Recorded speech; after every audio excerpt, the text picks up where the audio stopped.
egg with labna. Yan. May bawang po tayo pang gagawin sa dikdikin po natin to.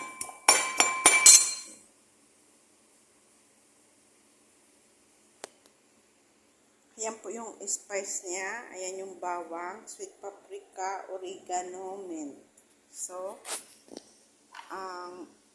magmilky po tayo ng butter. Any kind of butter po. Ayan.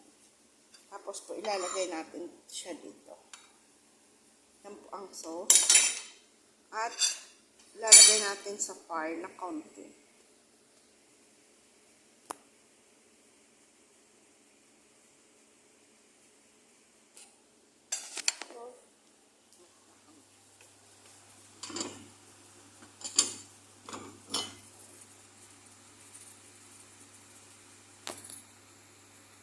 Ayan na po.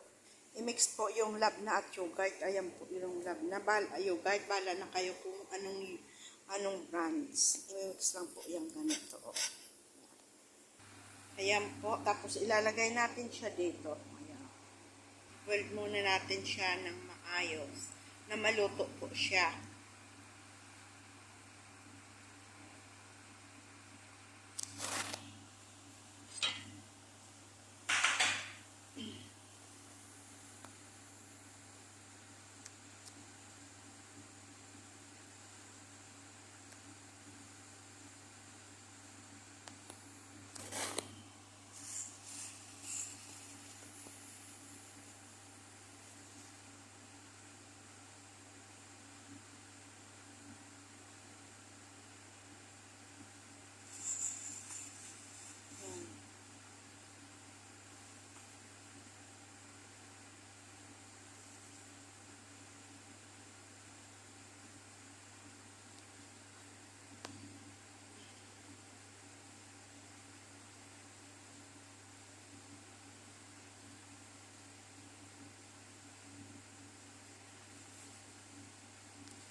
Ayan na po yung egg natin. Ito po ganito. Yung gagano natin siya. Pwede siya lagyan ng chili flakes. Depende na po yan sa inyo kung ano po. Kung gusto po nyong may sili-sili. Kasi po yung bata hindi siya nag-chili flakes. Ayan. Done.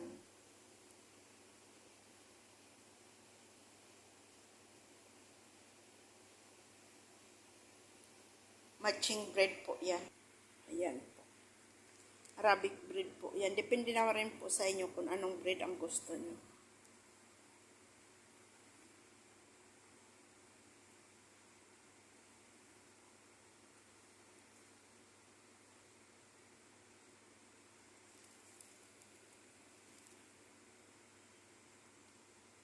Yung labna at saka yogurt pinaghalo. Minix lang po ng maayos. Tapos yung sauce niya, sweet paprika, ang butter, any kind of butter pong pwede ninyong at saka garlic, dikdikin, at saka oregano and mint powder. Ang nakahalo lang po. Milky lang po, ganito siya. Yan na nga po. Ayan na po ang result. Ito na po ang finished product natin. Ayan.